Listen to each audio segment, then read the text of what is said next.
So Panther is born out of customer requests that have been coming into Meyersound over the last few years. And one customer in particular really challenged us to look at our portfolio. Major Tom, who are responsible for the Ed Sheeran account, knew that Ed wanted to take a new tour on the road, and that tour was going to be a stadium tour, but they wanted to cut new ground in what was possible with structures and also with green credentials going on tour. Really came to life talking to Chris. He needed to come up with a design for the Ed Sheeran stadium, sitting around and asked me, what did I think?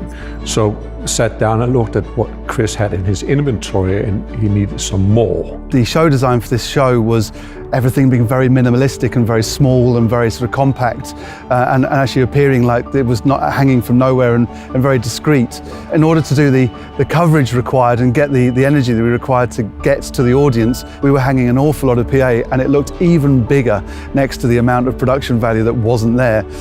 So we knew at that point that it was time to start thinking about finding another box that we could use that would be smaller, lighter and more compact. I came up with the idea to ask John if there was a new product coming out from them that Chris should be looking at for his tour. John asked me, what would you like? I said, well, I like the power of a Leo in a lion-sized box. And their requirements were really tough. It had to be lightweight.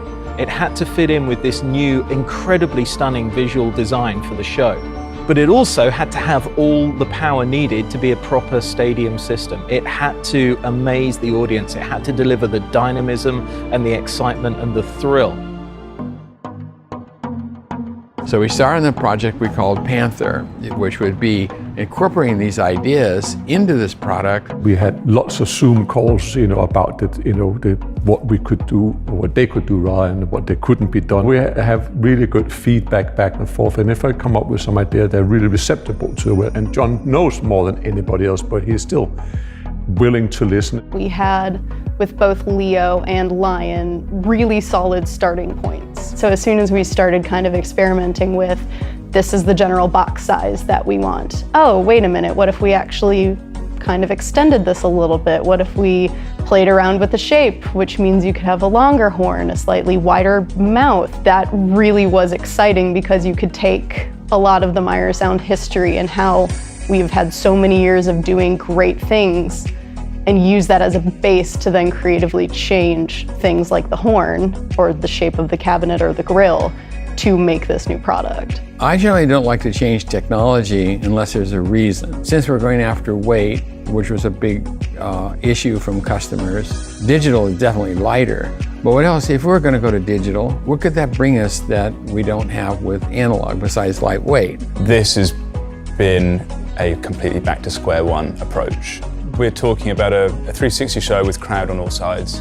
So real estate on the floor and sight lines are paramount. To be able to run a system of this size with a separate amplifier-based package would just take up a lot of real estate on the floor that doesn't exist.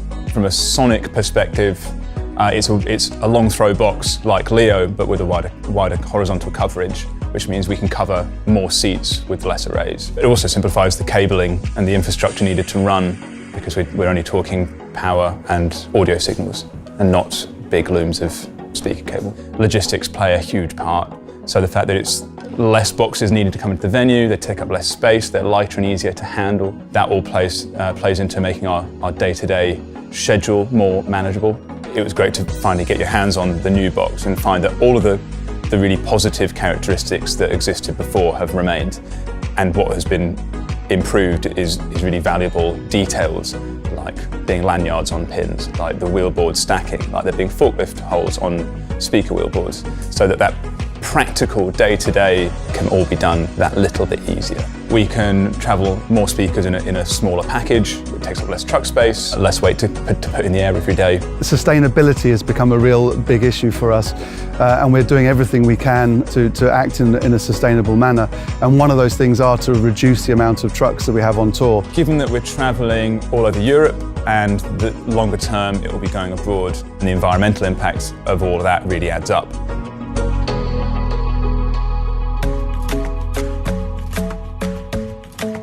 I believe that this product will be a chance for us to change the industry. I really believe that. This is going to be one of the biggest stadium tours, not only of this year, but ever to my knowledge. The amount of tickets that sold out within 30 minutes was over 1 million. And the fact that everybody has been so ready to get back to especially stadium tours. I mean, there's nothing like seeing an artist that you really love, that you've been waiting years to see in an arena. I mean, knowing that those units are gonna leave for a tour really helps kind of refine the design process and focus it.